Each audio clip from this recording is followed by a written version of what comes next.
먼저 오늘 말씀을 먼저 보도록 하겠습니다. 네, 가정의 달입니다. 이제 오늘 헌화식도 할 거고요. 5월에 가정별로 다양한 그 가정 모임들이 있겠죠. 그리고 교회적으로도 5월 마지막 주에 24, 25일 1박 2일로 축제 같은 우리 낮은 마음 하나 교회만의 수양회를 준비하고 있습니다. 네, 오늘 제목은 바위틈 낭떠러지 은밀한 곳에서. 바위틈 낭떠러지 하니까 가정의 달이랑 어떻게 어울리지? 이런 생각이 좀 들기도 했는데, 지난 부활절 이후에 4월 마지막 주 한 주간 그 매일 성경 큐티 본문이 아가서 말씀이었잖아요. 그 아가서 말씀을 이렇게 묵상하는 동안에 우리 교회에 하나님께서 지금 시즌이 바로 이때다라고 알려주시는 것 같은 감동을 많이 받았습니다. 그래서 새로운 시즌을 하나님 이끄시고 계시구나, 이런 감동을 많이 받으면서 그것을 여러분들과 함께 나누고자 이 말씀을 준비를 했습니다. 사실 작년 여름 그 피지 단기 선교하고 그리고 또 우리 하나교회 전체 가족 수양회에서 우리 교회가 변곡점, 터닝 포인트를 지나고 있다는 것을 알려주셨었죠. 그리고 지난 10월 달에 침례식이 있었는데 그 침례 받은 사람이 12명이었거든요. 그 중에서 10명이 형제였습니다. 그 중에 10명 중에 8명은 B존, C존 형제님들이었어요. 그랬던 적이 후무는 아닐 겁니다. 전무했던 것 같습니다. 잠옷실에 지금 아기들이 몇 명 있는지 모르겠는데 그 이전에는 1명 아니면 없거나 한두 명 정도 있으면 2명 정도 있으면 많이 있거나 이랬었는데 작년 11월 언젠가는 아기들만 6명, 엄마들까지 해서 막 복잡복잡 거렸던 그런 적도 있었죠. 그 아이들 중에 오늘 4명이 헌화식을 합니다. 네. 청년부에는 오랫동안 결혼식이 없었습니다. 근데 우리가 이미 지난 2월 달에 3건이나 결혼식에 갔다 왔죠. 이 모든 일들이 새로운 시즌으로 우리 교회를 이끌고 계시다는 것을 알 수 있는 그런 지표라고 생각을 합니다. 그런 중에 오늘 나눌 이 아가서 2장 말씀은 더욱더 확증을 해주시는 것 같아서 온 교회 우리 성도님들과 함께 나누려고 합니다. 아가서는 Song of Songs죠. 노래 중에 노래, 솔로몬의 가장 위대한 노래, 가장 아름다운 노래라고 합니다. 표면적으로는 솔로몬 왕과 술람미 여인의 러브 스토리입니다. 러브 스토리. 표면적으로는 그러한데 영적으로는 그 속에 하나님과 그분의 백성들, 이스라엘 백성들, 그리고 예수 그리스도와 신부인 교회의 사랑의 관계를 상징합니다. 이것을 개인적인 차원으로 가지고 오면은요, 예수님과 예수님의 신부인 나와의 관계를 영적으로 해석하고 적용할 수도 있습니다. 예수님을 믿는 우리들은 신학적으로는 예수님의 신부죠. 유대인들의 전통적인 결혼식은 약혼과 결혼 두 번에 걸쳐서 이루어집니다. 약혼한 커플은 법적으로 결혼한 부부로 인정받습니다. 약혼은 했지만 성관계를 하지는 못하고요. 1년 정도 떨어져 지냅니다. 약혼만 하고 나서 신랑은 다시 아버지 집으로 가서 한 1년 정도에 걸쳐서 신부와 함께 살 처소를 마련합니다. 그리고 1년 정도 지난 어느 날, 그때는 알지 못하죠. 그때는 아버지만 알죠. 아버지가 아들에게 이제 가서 신부를 데리고 와라, 이렇게 이야기를 합니다. 그 말을 듣고 이제 신랑은 신부를 데리러 신부 집에 가는 거죠. 이 모형은 예수 그리스도의 초림과 그리고 재림의 고스란히 녹아있는 그런 내용입니다. 고린도 후서 11장 2절, 한번 같이 읽어볼까요? 나는 하나님께서 보여주신 열렬한 관심으로 여러분을 두고 몹시 마음을 씁니다.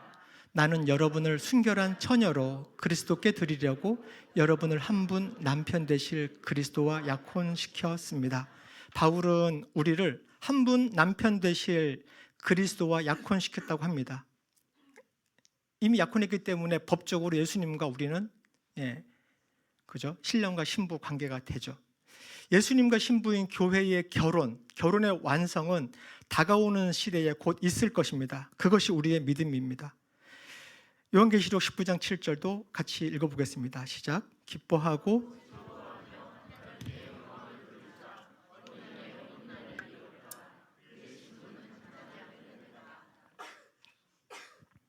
어린 양의 혼인날, 즉 예수님의 결혼식, 예수님의 결혼식이 곧 이룰 것이라고 합니다. 그때까지 신부인 교회는 무엇을 합니까? 신부 단장해야죠, 그죠? 신부 수업도 받고 훈련도 받고 단장을 합니다. 지금 신부인 교회가 우리잖아요. 우리는 혼인날 신랑을 만나기까지 단장을 하는 시기라고 볼 수 있습니다. 이 아가서를 통해서 신랑이신 예수님과 신부인 내가 어떤 과정을 거치며 사랑의 관계가 깊어지고 또 예수님과의 그 친밀감을 누리고 점점점 성숙해져 가는지 이 아가서를 통해서 가늠해 볼 수도 있습니다. 오늘은 지금은 낮은 마음 하나교회가 예수님의 신부로서 어떤 단계를 지나고 있으며 또 신랑 예수님은 우리 교회를 어떻게 인도하고 계시는지를 살펴보고자 합니다. 여기에 등장하는 인물은 두 명입니다. 솔로몬 왕과 술람미 여인입니다. 솔로몬 왕과 술람미 여인인데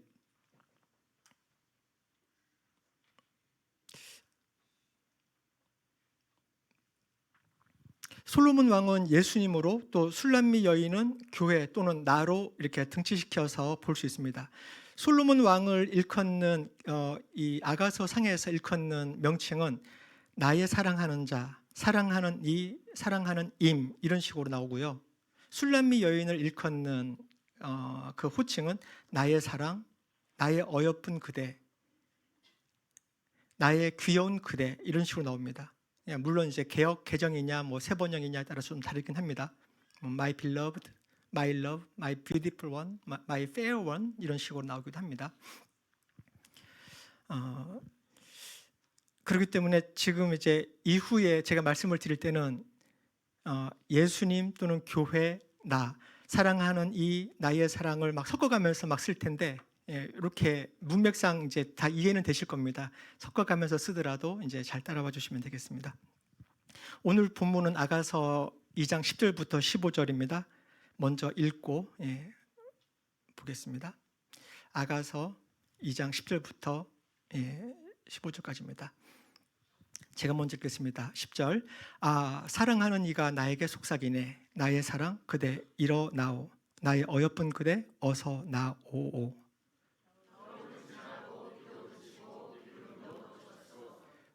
꽃피고 새들 노래하는 계절이 이 땅에 돌아왔어. 비둘기 우는 소리 우리 땅에 들리오.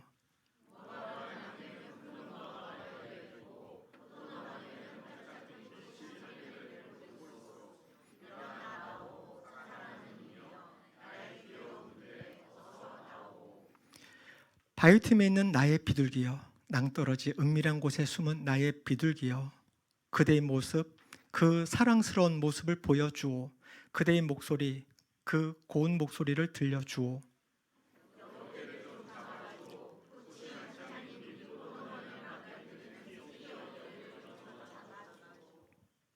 네,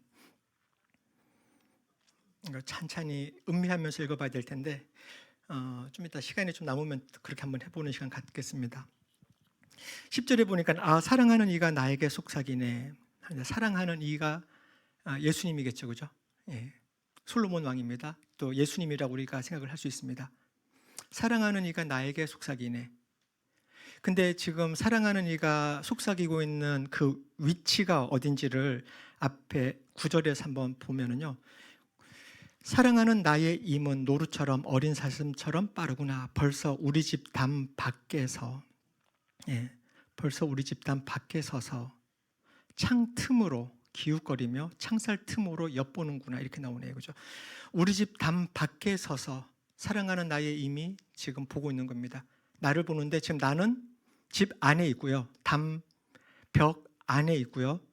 그리고 사랑하는 님은 지금 담 밖에서 지금 창문이 있는데 창문을 통해서 지금 보고 있으면서, 그리고 창살 틈으로 지금 싹 보고 있는 겁니다. 지금 그러면서 이제 속삭이는 거죠. 예, 뭐라고 속삭이는지 보겠습니다.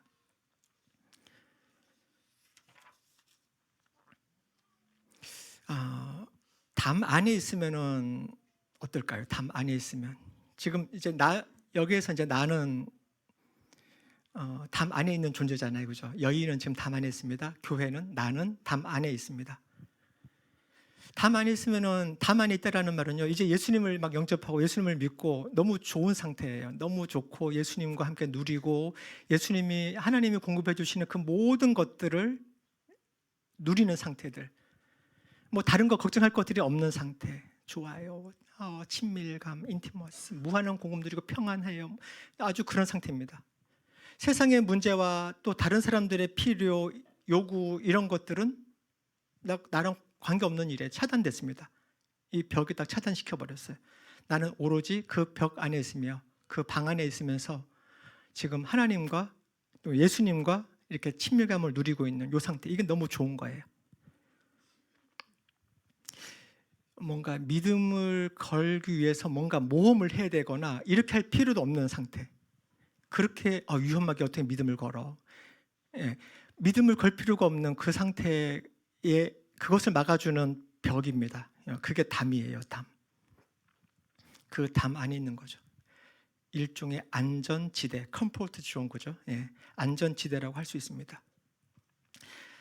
그런데 그 예수님은 창틈으로 지금 기웃기웃거리는 거예요, 지금. 그리고 창살고 사유해가지고 지금 어떻게 하는, 언제 타이밍을 볼까 지금 계속 보고 있는 중입니다. 신부를 이제 불러내려고요. 계속 신부가 그 안에 있으면 안 되거든요. 주님은 이 그녀를 바라보시고 응시하시면서 계속 그 자기 중심적인 그 세상에 계속 있으면 안 되기 때문에 어떻게 하든지 그곳에서 이끌어 내리려고 하는 게 지금 예수님의 의도입니다.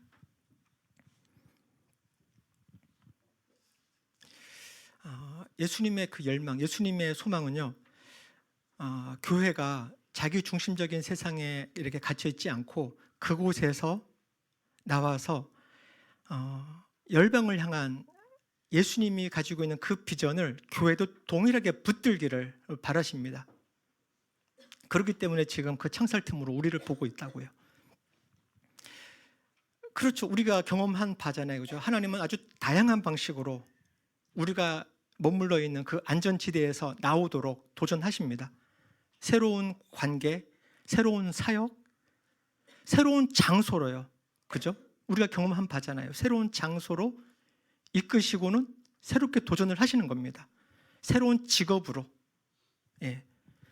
여러 가지 새로운 움직임들, 또 교회 생활의 다양한 새로운 문제들, 이런 것들을 통해서 우리에게 도전하십니다. 틈을 보고 있는 겁니다, 지금. 그리고는 드디어 예수님께서 말씀하십니다. 나의 사랑 그대 일어나라. 나의 어여쁜 그대 어서 나와라. 이게 예수님이 우리에게 하시는 말씀입니다. 나의 사랑 나의 어여쁜 그대 일어나서 나오라. 솔로몬 왕은 술람미 여인에게 애정을 아주 듬뿍 담아서 부르죠. 나의 사랑 나의 어여쁜 그대. 이게 예수님 우리를 부르시는 정말 애정 듬뿍 담긴 그 우리를 부르는 호칭이잖아요. 나의 사랑 나의 어여쁜 그대. 도대체 술람미 여인은 무엇을 했길래, 어떤 스펙을 가졌길래 이 솔로몬 왕이 이렇게 푹 빠진 걸까요?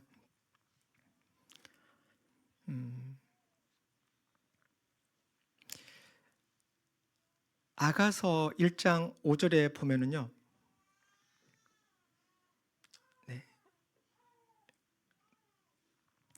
예루살렘의 아가씨들아 내가 검어서 예쁘단다. 게달의 장막 같고 솔로몬의 휘장 같다는구나. 내가 검다고 내가 햇볕에 그을렸다고 나를 깔보지 말아라. 오빠들 성화에 못 이겨서 나의 포도원은 버려둔 채 오빠들의 포도원들을 돌보느라고 이렇게 된 것이다. 내가 지금 이렇게 검게 된 이유, 나 깔보지 말라고. 내가 이렇게 된 거, 내 포도원도 지금 제대로 돌보지 못하면서까지 오빠들 포도원 그거 돌보느라고 이렇게 된 거거든. 그러니까 형편없는 그 몰골인 거예요. 그러니까 스펙이라고 뭐 내세울 만한 게 없어요. 땡볕에 온종일 일하느라고 얼굴이 햇볕에 아주 검게 그을렸다는 거죠. 이렇게 보면 어떻게 보면 우리 술람미 여인은 인생을 대충 살지는 않은 것 같습니다. 그래서 열심히 일하는 모습을 보고 솔로몬 왕의 눈에 띈 걸까요? 근데 그건 아닐 것 같아요. 인생 열심히 사는 사람이 술람미 여인만 있는 건 아니잖아요.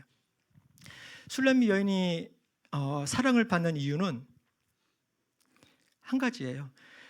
솔로몬 왕의 눈에 콩깍지가 씌었기 때문입니다. 다른 이유 없어요. 뭐 내세울 게 없는 술람미 여인인데 단지 솔로몬 왕의 눈에 콩깍지가 씌었다. 이것뿐입니다. 솔로몬 왕이 술람미 여인을 사랑하기로 작정했기 때문입니다. 하나님이 우리를 사랑하시는 이유도 우리가 뭐 열심히 살아서 하나님을 위해서 뭔가를 이렇게 성취해서 하나님께 이렇게 올려드렸기 때문에, 뭐 헌금을 많이 했기 때문에, 뭐 전도를 많이 했으니까 아니죠. 순전히 하나님께서 우리를 사랑하시기로 작정하셨기 때문에 그거 아닙니까? 로마서 5장 8절. 우리가 하나님께 내세울 게 없습니다. 우리는 그냥 죄인이에요, 죄인. 우리가 아직 죄인이었을 때 그리스도께서 우리를 위하여 죽으셨습니다. 이것은 하나님께서 우리를 사랑하시기로 작정하셨기 때문에 이렇게 할 수 있는 거지, 우리가 뭔가를 내세울 만한 무엇이 있기 때문에 이런 건 아니잖아요. 하나님이 그렇게 작정하신 거는 스바냐 3장 17절을 봐도 그렇습니다. 이거는 개역 개정으로 인용을 합니다. 이게 좀 더 맛이 있는 것 같아요. 새 번역보다. 너희 하나님 여호와가 너의 가운데 계시니 그는 구원을 베푸실 전능자시라. 그가 너로 말미암아 기쁨을 이기지 못하시며, 그죠? 기쁨을 이기지 못하시며 너를 잠잠히 사랑하시며 너로 말미암아 즐거이 부르며 기뻐하시리라 하리라. 이게 우리가 아기들을 바라볼 때 느끼는 그 감정이잖아요, 그죠? 그냥 웃어만 줘도, 아니 그냥 울기만 해도, 기저귀를 아주 노랗게 그냥 물들여도, 냄새가 어떻게 나도 그냥 사랑스러운 거잖아요, 그죠? 사랑하기로 작정을 한 거죠. 콩깍지가 씌운 거죠. 하나님이 우리를 그렇게 사랑하시는 겁니다. 이유는 그것뿐인 것 같습니다. 예수님은 우리가 완전히 성장하고 완전히 성숙하기 전인데도 우리를 기뻐하십니다. 우리가 스스로를 봐도 형편이 없고 객관적으로 봐도 형편 없습니다. 그런데도 예수님은 우리를 기뻐하십니다. 그 사실 알고 계세요? 그 사실 믿어지세요? 그게 사실입니다. 지금은 비록 미숙하지만 그 수준에서 예수님을 뜨겁게 사랑하고 있으며, 미숙한 수준에서 뜨겁게 사랑하고 있으며, 예수님을 향하여 날마다 성숙해지는 것을 보시면서 우리를 아름답다고 하십니다. 예수님이 기뻐하시는 것은요, 우리가 성숙한 단계에 어느 정도 지점을 통과했으니까, 도달했으니까 우리를 사랑하시는 것이 아닙니다. 우리가 그냥 단지 예수님께 반응하고 있으니까, 응답하려고 하는 마음을 가지고 있으니까, 그것 때문에 예수님이 우리를 기뻐하시는 겁니다. 예수님은 우리가 예수님에게 순종하는 마음을 가지고 있다라는 것을 아십니다. 여러분들 다 있잖아요, 그죠? 하나님이 나에게 말씀하실 때 나 어떻게든지 순종해야지 하는 마음은 기본적으로 다 있잖아요. 비록 지금 그만큼은 생각한 만큼은, 마음에 원하는 만큼은 하지 못한다 하더라도요, 우리는 그런 마음이 있습니다. 그것을 예수님이 아신다고요. 우리는 영원토록 성숙의 단계로 나아갈 것입니다. 예수님은 그 성장의 각 단계마다 있는 우리를 그냥 어여쁜 자라고 봐주십니다. 아름다운 자라고 부르십니다. 그게 우리 예수님이십니다. 11절, 12절, 13절에 걸쳐서 예수님은 안전지대에 계속 머물러 있으려고 하는 교회에게, 우리에게 11, 12, 13절을 거쳐서 이렇게 말씀하시면서 격려하십니다. 그리고 지금이 바로 이제 풍성한 열매를 맺을 때라는 것을 계시하시면서 동기부여도 해주시고 도전하고 계십니다. 11절, 겨울은 지나고 비도 그치고 비 구름도 거쳤어. 예수님은 우리에게 겨울이 지났다고 말씀하십니다. 이런 감동이 저한테 있었습니다. 겨울이 지났어요. 물론 지금 뭐 5월 달이니까 시기적으로도 겨울은 지났지만 우리 교회의 겨울 시즌도 이제는 지나갔다. 코로나와 교회 이전 시기 동안에 실로 겨울 같은 시즌을 보내왔습니다. 우리가 경험한 바 그 동안에도 하나님은 아주 신실하셨습니다. 실제로 이스라엘은요 10월, 11월 지나면서 겨울 시즌으로 들어갑니다. 그때 이른비라고 하는 이른비가 내리면서 우기가 시작이 되고요.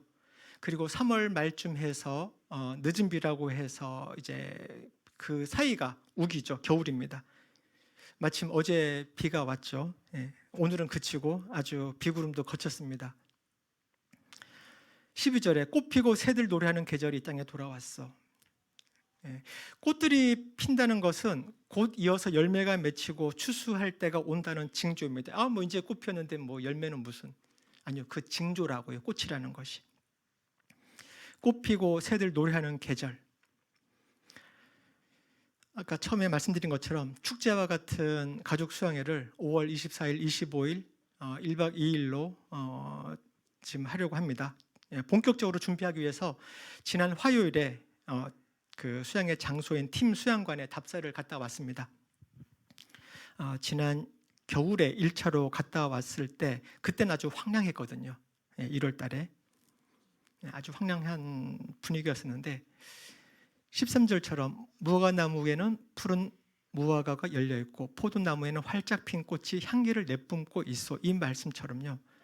이 구절 그대로 수양관에 갔더니 등나무 꽃 아세요? 이렇게 포도송이처럼 이렇게 막 꽃들이 맺혀 있는 그 등나무 꽃인데 이 등나무 꽃이 그냥 아주 그냥 주렁주렁 매달려 가지고요. 그곳에서 그냥 이 꽃향기가 막 뿜어져 나오는 거예요.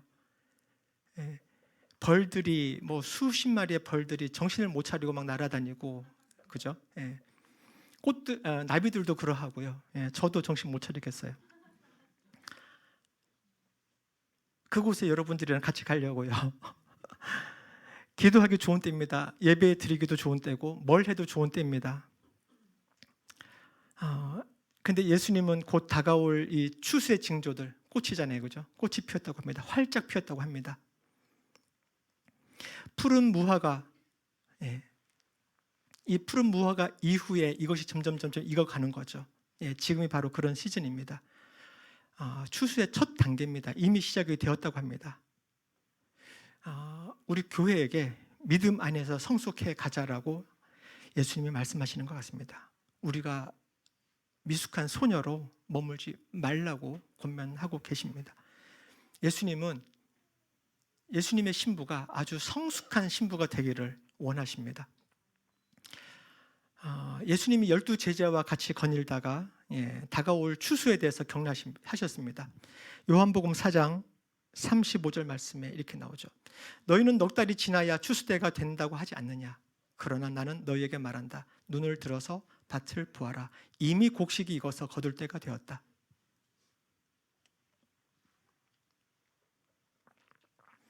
예수님의 눈에는 지금 넉 달 후에 지금 추수가 되면은 넉 달 전에는 지금 뭐가 있는 거예요? 그냥 꽃이 있거나 이제 막 싹이 돋아서 막 자라고 있거나 이런 상태입니다. 근데 눈을 들어서 보라고 합니다. 이미 곡식이 익어서 거둘 때가 되었다고 합니다. 눈을 들어 보는 것은 하나님의 관점으로 보는 거죠, 그죠? 밭은 휘어져 추수할 준비가 되었습니다.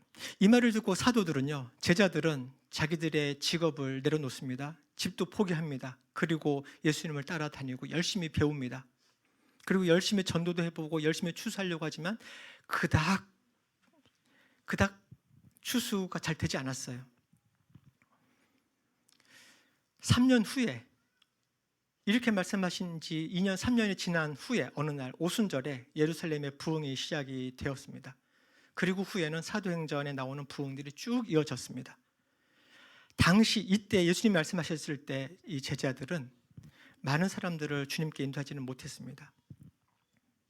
그렇지만 예수님께서는 3년 후에 올 그 오순절의 부흥, 성령 강림 후에 아주 3,000명, 5,000명 이렇게 막 하루에 돌아오는 그런 부흥을 지금 준비하라고 하시는 겁니다. 추수할 때가 가까이 왔다라고 합니다. 우리가 생각하는 것보다, 너희가 생각하는 것보다 그날이 빨리 온다라고 말씀하시는 것 같습니다. 지금 준비해라. 나를 따라오너라. 나의 길을 배워라. 3년 후면 지금 너희가 배우고 있는 것들, 지금 배우고 있는 모든 훈련들 전부 다 써야 될 거다. 그 얘기를 지금 예수님은 제자들에게 하신 것 같습니다. 지역과 캠퍼스를 위한 중보 기도를 우리가 하고 있습니다. 이 지역과 캠퍼스에서 기도를 하다 보면요, 푸른 무화과 열매 같은 것들이 계속 맺히고 있는 것을 봅니다. 지역에서, 그리고 캠퍼스에서. 이것도 그 징조죠. 바로 이 지점에서 예수님은 다시 한번 반복합니다. 일어나 나오오 사랑하는 이여, 나의 귀여운 그대 어서 나오오. 일어나라고 합니다. 나의 귀여운 그대 일어나라. 낮은 마음 하나교회 가족 여러분, 우리가 안전지대에 그대로 있으면 아마 천국은 갈 수 있을 것입니다. 그렇지만 그것으로 예수님이 원하시는 이 열매를 맺을 수는 없습니다. 이제 안전지대로 다시 들어가선 안 됩니다. 지난 추운 겨울 지나오는 동안에 신실하셨던 하나님께서 그 하나님을 믿는 그 믿음으로 우리는 한 발을 앞으로 내디뎌야 되는 때입니다. 지금은. 예수님의 신부를 준비시키는 방법이 있습니다. 그 신부의 그 어두운 부분들, 검은 부분들을 다 드러내십니다. 그리고 그것들을 제거해 가십니다. 마치 유월절을 지나기 전에 집안에 있는 모든 누룩들을 전부 다 찾아내서 제거하고 불태우고 버리고 제거하는 이 모든 과정들을 거쳐가는 것처럼 우리 안에 있는 죄들, 거짓들, 더러움들, 불결한 것들, 이 모든 것들을 예수님은 다 드러내시면서 제거해 가십니다. 그래서 정결하게 당신의 신부를, 당신의 교회를 그렇게 준비시켜 가십니다. 근데 우리가 막 드러날 때 아주 수치스럽기도 하고요. 그리고 나 못해요 하면서 더 이상 못할 것 같아요 하면서 우리가 연약한 모습들을 노정하기도 합니다. 그렇지만 예수님께서는 그런 모습조차도 아름답다, 귀엽다, 예쁘다, 어여쁘다 이렇게 말씀해 주신다고요. 나의 사랑, 나의 어여쁜 자야, 일어나자, 함께 가자. 이게 예수님이 우리에게 하시는 말씀입니다. 우리의 그 형편없는 모습 다 아시면서 그게 다 드러남에도 불구하고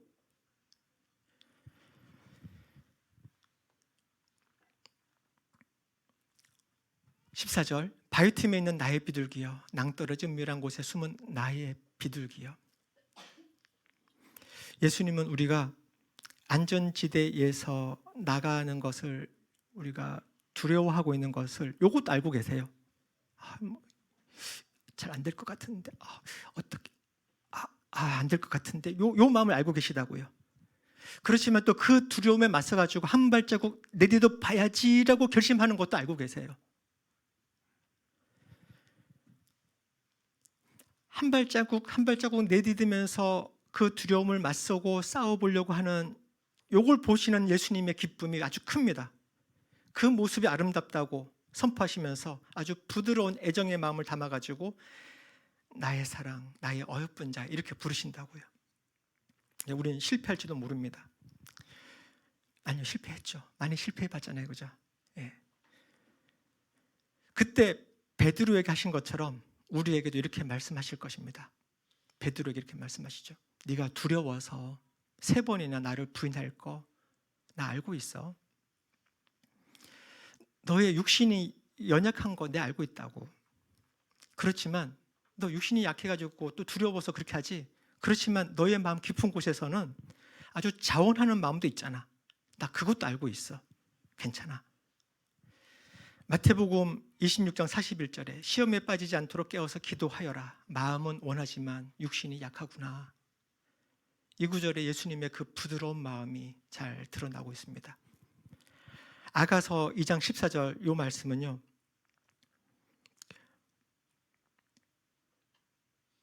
오늘 이번 주 암송 구절입니다. 바위 틈에 있는 나의 비둘기여, 낭떠러지 은밀한 곳에 숨은 나의 비둘기여, 그대의 모습, 그 사랑스러운 모습을 보여주오. 그대의 목소리, 그 고운 목소리를 들려주오. 우리가 타협하고 실패할 것을 아시면서도 우리를 나의 비둘기여라고 부르십니다. 나서지 못하고 바위 틈에 낭떠러지 은밀한 곳에 숨어있는 나를 보시면서 예수님은 나의 비둘기여라고 부르십니다. 비둘기가 도대체 뭐죠? 비둘기는 아주 정직한 새입니다. 뭐 이렇게 아주 간교하게 뭐 꾸미고 이런 새가 아니에요. 순수하고 결백하고 그리고 충성심을 드러내는 그런 새입니다. 어떻게 충성심을 증명하냐면은 비둘기가 짝이 있어요. 근데 그 짝이 죽으면은요, 다른 짝을 뭐 더 갖진 않습니다. 이처럼 그 충성스러운 것을 드러내는 그런 비둘기입니다. 또 비둘기 보셨죠? 이렇게 하면서 그죠? 시선이 이렇게 주변으로 분산되지가 않아요. 그냥 보이는 것 바로 앞에 있는 그것만 봅니다. 다른 곳으로 시선을 돌리지 않습니다. 아주 일관되게 아주 헌신하는 그런 특성을 가지고 있는 그런 새입니다. 성령님을 묘사하는 게 또 비둘기잖아요, 그죠? 순수하고 결백한 비둘기로 성령님을 우리가 묘사하기도 합니다. 예수님은 그렇게 우리를 비둘기라고 보신다고요. 우리의 그 두려움, 그래서 막 바들바들거리고 실패할 거에 대한 그 좌절, 뭐 이 모든 것들을 그 부드러움으로 감싸 안으십니다, 예수님께서. 그게 비둘기입니다. 그런 의미를 담은 비둘기, 나의 비둘기. 우리를 보시고 비둘기라고 하신다고요. 여러분들을 보고 비둘기라고 하십니다. 근데 그 비둘기가 지금 어디 있습니까? 바위 틈, 낭떠러지 은밀한 곳에 있습니다. 바위 틈.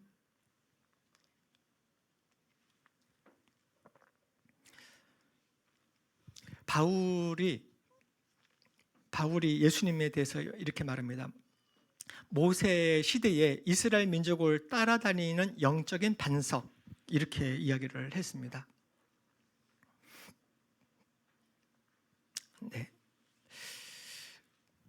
고린도전서 10장 4절에 그들은 자기들과 동행하는 신령한 바위에서 물을 마신 것입니다. 그 바위는 그리스도였습니다. 예. 바위는 그리스도였습니다. 이렇게 말하고 있습니다. 바위 틈이면 뭡니까? 그리스도의 그 안이죠, 그죠? 창자국에 찔려 있는 그 틈, 예, 십자가.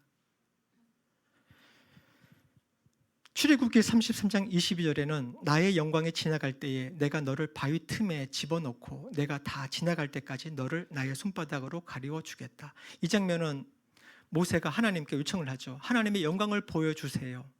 근데 한 가지 문제가 있습니다. 하나님이 나타나셔서 하나님의 영광을 보여주시면 하나님의 얼굴을 보면 모세는 죽을 수밖에 없어요. 모세가 그 하나님의 영광을 감당하지 못하거든요.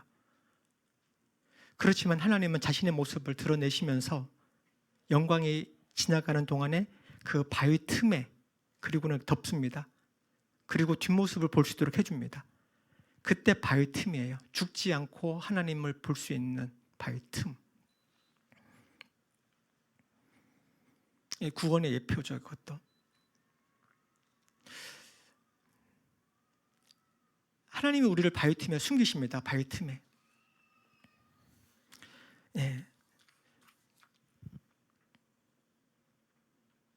바위 틈, 낭떠러지 은밀한 곳. 나의 비둘기. 아, 여기 숨어 있네. 바위 틈에 있네. 오케이, 좋아. 예, 그겁니다, 지금. 그런데 그렇게 숨어 있는, 그리고 누가 나를 공격할까? 그리고 거기에 안전하게 숨어 있는 우리에게 하시는 말씀입니다. 그대의 모습, 그 사랑스러운 모습을 보여주오. 그대의 목소리, 그 고운 목소리를 들려주오. 이게 예수님이 우리에게 하시는, 요청하는 겁니다. 너의 그 사랑스러운 모습을 보여줘. 너의 그 고운 목소리를 들려줘. 우리가 영적인 타협과 또 여러 가지 실패, 그런 위기 속에 있을 때 우리에게 사랑스러운 모습을 보여줘. 고운 목소리를 들려주라고 합니다. 예배죠. 예배의 자리로 나오라는 겁니다. 예배 드리는 그 모습을 나는 보고 싶어. 타협했다고 그리고 실패했다고 좌절하고 있지 말고 예배 자리로 나오라고, 이겁니다. 수치스러운 상황에 그냥 절망하고 있지 말고 너의 목소리를 들려줘. 울부짖으며 기도하라고. 나에게 도움을 요청해. 이게 예수님이 우리에게 하시는 말씀입니다. 겟세마네 동산에서 예수님이 기도하신 동안 베드로는 실패했죠. 잠이 들어버렸습니다. 그때 베드로에게 하신 거죠. 하나님의 도움을 구하는 기도를 하라고. 바로 그 기도를 하라고 요청하는 것 같은 상황입니다. 우리에게. 그대의 모습, 그 사랑스러운 모습을 보여주오. 그대의 목소리, 그 고운 목소리를 들려주오. 이겁니다. 하나님은 우리가 실패감, 수치심 이런 데 빠지더라도 하나님에게서 도망쳐 나가는 것이 아니라 하나님 안으로 파고 들어와라고 하는 겁니다. 지금 우리 실패할 거 하나님 알고 계시다고요. 그러니까 괜찮습니다. 우리가 실패한 것이 하나님에 대한 반항으로 실패한 게 아니잖아요. 그냥 하다 보니 안 됐고, 우리가 연약해서 안 됐고, 두려워서 안 됐고, 잘 못했고, 이런 거잖아요. 우리가 하나님에게 반항할 마음 전혀 없잖아요. 그죠? 그걸 하나님은 아신다고요. 예수님은 본질적으로 베드로에게 내게 기도해라. 네 목소리 듣고 싶다. 너를 돕고 싶어. 이게 예수님의 이야기인 거잖아요. 근데 우리는 보통 죄와 씨름할 때는요, 우리 목소리가 하나님이 아주 싫어하실 거야, 이런 생각을 하게 됩니다. 내가 무슨 낯으로 하나님을 뵈, 이렇게 생각이 된다고요. 근데 그러지 않다라고 지금 오늘 이 아가서 말씀은 우리에게 하고 있습니다. 바위틈 낭떠러지 은밀한 곳에 담대히 서라. 네가 있어야 될 곳 바위틈 맞아. 낭떠러지 은밀한 곳 거기 맞아. 그렇지만 그곳에 그냥 있지 말고 너의 목소리, 너의 사랑스러운 모습을 보여주고 너의 그 고운 목소리를 나에게 들려줘. 이게 예수님이 우리에게 하시는 이야기입니다. 나에게 도움을 청해라. 부끄러워하면서 물러서지 말고 도움을 청해라. 이게 우리에게 하시는 말씀이라고 합니다.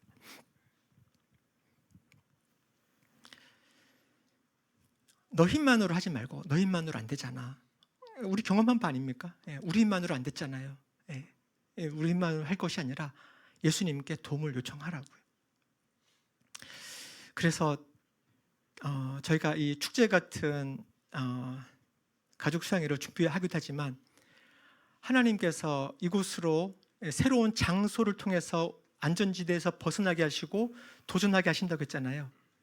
그러면 이곳에서 하나님이 우리를 부르신 그 부르심의 목적이 무엇인지를 온 교회가 알아야 되겠습니다. 그것을 분별해야 되겠습니다.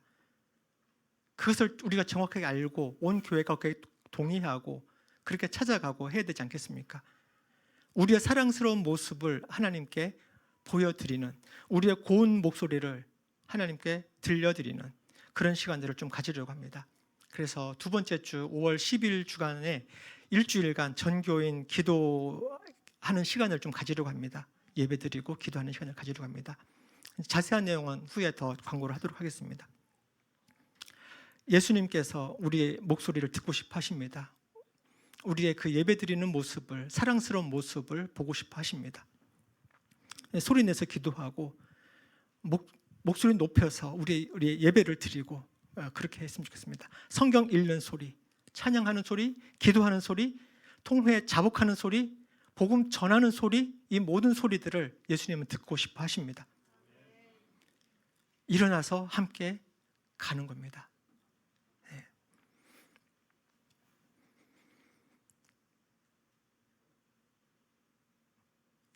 여러분들 아멘 했죠, 그죠? 아멘 안 하신 분들은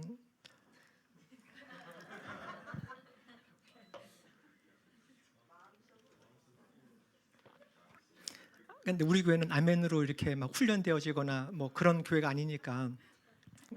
그렇지만 마음 깊은 곳에서부터 우러나서 아멘 했잖아요. 그죠? 아멘 안 하신 분들도 지금 그런 마음은 지금 들었잖아요. 근데 한편 아멘 못할 텐데 잘 안 되는데 하는 마음이 들 수도 있어요. 왜요? 여우떼 때문에. 15절에 여우떼가 있습니다. 술람미 여인도 솔로몬 왕의 그대의 모습, 그 사랑스러운 모습을 보여주오. 그대의 목소리, 그 고운 목소리를 들려주오 라고 하는 이 솔로몬 왕의 이 소리에 반응을 하고 싶었어요. 술람미 여인도. 그래서 하고 싶었는데 안 되는 거예요. 왜? 여우떼 때문에. 그래서 아멘 하기 전에 요청합니다. 여우떼 좀 잡아주세요. 이거예요. 꽃이 한창인 우리 포도원을 망가뜨리는 저 새끼 여우떼, 저 작은 여우 좀 잡아주세요. 이게 교회의 요청입니다. 이게 우리가 해야 될 요청 중에 하나입니다. 우리 안에 있는 작은 여우떼들. 우리가 가끔은 곰 같은 건 때려잡아요. 가끔은요. 물론 대부분은 쫓겨다니긴 하지만 가끔은 잡을 때도 있죠. 곰 같은 거는. 근데 작은 여우떼는 지금 계속 놓쳐요. 이놈은 밤에 나타나기 때문에 밤에 나타나가지고 그냥 땅을 막 파버리고요. 그래서 포도나무 뿌리 같은 것들 다 긁어버리고, 그래서 큰 여우는 그래도 열매만 따먹고 가는데 이 작은 여우떼들은 거기다가 굴 파고 막 해가지고 그냥 포도나무 자체를, 포도원 자체를 지금 망가뜨리는 거거든요. 꽃이 한창인데 지금 꽃이 뭡니까? 추수할 아주 그냥 대추수를 앞두고 있는, 꽃을 보면 그런 징조라고 했잖아요. 근데 지금 꽃이 한창인데 지금 여우떼 때문에 지금 어찌할 바를 모르는 겁니다. 꽃이 한창인 우리 포도원, 꽃이 한창인 우리 낮은 마음 하나교회, 이것을 망가뜨리는 새끼 여우떼가 있습니다. 아주 작고 교활하고 간사하게 해서 아주 잡기 어려운 작은 동물입니다. 겉으로 드러나서는 이 여인은 이제 나는 뭐 이제 더 이상 뭐 수치스러운 거 없어요. 나는 이제 떳떳하고 난 괜찮습니다. 이렇게 하지만 한편 작은 여우떼들이 있는 거예요. 어느 작은 부분에서는 그냥 이렇게 타협하고 그냥 어떤 부분들은 그냥 외면해버리고 있고 이런 부분들이 있죠. 오늘 주부 보니까 5월의 품성이 철저함인데 그 반대말이 적당주의더군요. 적당주의. 적당하게 해버리는 것. 이런 것들이 작은 여우입니다. 작은 여우들. 우리 삶에서 뭔가 잡아내기도 잘 드러나지도 않는 아주 미묘하고 아주 소소한 이런 것들, 이런 영역들입니다. 이 작은 여우들, 그 작은 여우 잡아야 됩니다. 예수님께 이것 좀 잡아주세요라고 요청을 해야 됩니다. 혼자서는 할 수 없습니다. 그래서 주님 함께 가자고 하셨죠. 함께 갈게요. 근데 이 여우들도 좀 처리 좀 해주세요. 이거 붙들고도 우리가 우리의 고운 목소리로 요청을 해야 되는 겁니다.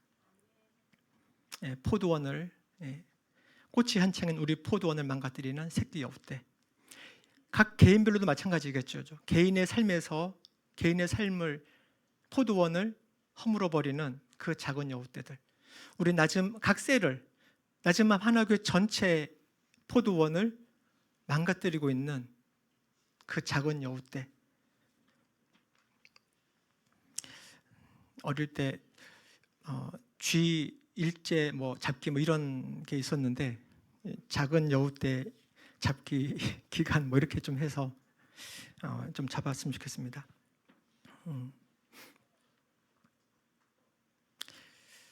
꽃이 한창이라는 말은 아직 열매가 있는 건 아니에요. 아직은 미숙한 겁니다. 우리 낮은 마음 하나교회의 영적인 수준도 그냥 꽃이 한창인 정도 수준인 것 같습니다. 이제 점점점 더 성숙해져서 하나님이 원하시는 그 열매를 우리는 맺어 가겠죠. 그렇게 하기 위해서 새끼 여우 때 우리 잡읍시다. 네. 아멘. 네. 말씀을 마무리하겠습니다. 4월은 그리스도의 죽음과 부활의 신비를 경험하는 달입니다. 또 4월에 온갖 누룩들, 그죠? 6월절을 지나면서 온갖 누룩들을 다 제거했습니다. 그랬다면 이제 5월은 성령의 임재와 성령의 소리, 성령을 경험하는 달입니다. 바람처럼 임하시는 성령님은 생기를 몰고 오는 성령이십니다. 불처럼 임하시는 성령님은 능력을 부어주실 것입니다. 물처럼 임하시는 성령님은 아주 베풀어 주시는 성령님이십니다. 그 성령님을 경험하는 5월이 될 것입니다. 모든 우리 낮은맘 하나교회 성도들이 사모해야 될 능력이 바로 성령의 능력입니다. 우리가 사모해야 되는 그 음성이 성령의 음성입니다. 우리의 고운 목소리를 하나님께 올려드리기도 하지만, 들려드리기도 하지만 우리도 반드시 하나님의 음성을, 성령의 음성을 들어야 됩니다. 그리고 온 교회가 하나님께서 부르신 그 부르심의 목적이 무엇인지 분명히 듣고 거기에 아멘 하면서 우리가 나아가는, 잘 안 될 수도 있죠. 괜찮죠. 네, 괜찮죠. 나의 사랑, 나의 어여쁜 자라고 부르시는 예수님이 함께 가고 계신 거잖아요. 네, 그거면 됩니다. 네, 오늘 찬양은 우리가 다 잘 아는 나의 사랑, 나의 어여쁜 자야. 잠깐 눈을 감고요, 오늘 말씀 좀 한번 생각을 해보겠습니다.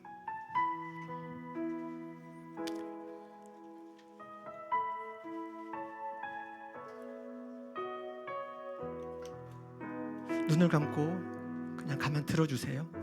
아, 사랑하는 이가 나에게 속삭이네. 나의 사랑 그대 일어나오. 나의 어여쁜 그대 어서 나오오. 겨울은 지나고 비도 그치고 비 구름도 거쳤어. 꽃피고 새들 노래하는 계절이 이 땅에 돌아왔어. 비둘기 우는 소리 우리 땅에 들리오. 무화과 나무에는 푸른 무화과가 열려있고 포도나무에는 활짝 핀 꽃이 향기를 내뿜고 있어. 일어나 나오. 사랑하는 이미여 나의 귀여운 그대 어서 나오. 바위틈에 있는 나의 비둘기여, 낭떠러지 은밀한 곳에 숨은 나의 비둘기여, 그대의 모습, 그 사랑스러운 모습을 보여주오. 그대의 목소리, 그 고운 목소리를 들려주오. 여우떼를 좀 잡아주오. 꽃이 한창인 우리 포도원을 망가뜨리는 새끼 여우떼를 좀 잡아주오. 아멘. 네, 일어서서 우리 나의 사랑 나의 어여쁜 자야 찬양하시면서 오늘 말씀을 되새기겠습니다. 사랑하는 자의 목소리 듣기 원하네. 나의 사랑 나의 어여쁜 자야. 바위 틈은 밀한 곳에서 듣기 원하네. 부드러운 주님의 음성. 나의 사랑하는 자의 목소리, 나의 사랑하는 자의 목소리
기도하겠습니다. 아버지 하나님 감사합니다. 우리는 나를 사랑하시는 분, 나를 사랑하는 자의 목소리를 듣기 원합니다. 이렇게 형편없는데도 불구하고 나를 어여쁘다고 불러주십니다. 나를 비둘기라고 불러주십니다. 내세울 것 한 개도 없는데도 그렇게 불러주시니 정말 감사합니다.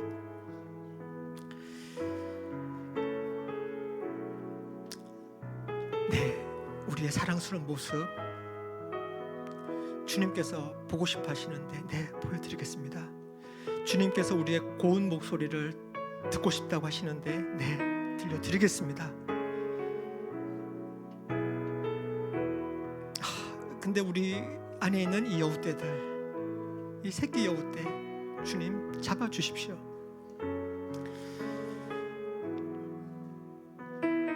어떤 사람에게는, 우리 어떤 지체들에게는 질병으로 주님께 나아가지 못하게 만드는 여우떼가 있습니다. 아버지 하나님, 직장암, 목디스크, 자궁, 내막증, 식증, 돌발성 난청, 유방암, 폐암, 뇌종양, 우울증, 가려움증, 담석증, 퇴행성 관절염, 디스크, 기면증, 통풍, 고혈압, 자궁근종, 고지혈증. 아버지 하나님, 너무나도 많은 질병들이 우리 지체들을 괴롭히고 있습니다. 아버지 하나님, 이 작은 여우떼 주님 잡아주십시오. 적당하게 오늘만 이렇게 하루하루 넘겼던 이 모든 것들, 아버지 하나님, 그 모든 여우떼들 주님 잡아주십시오.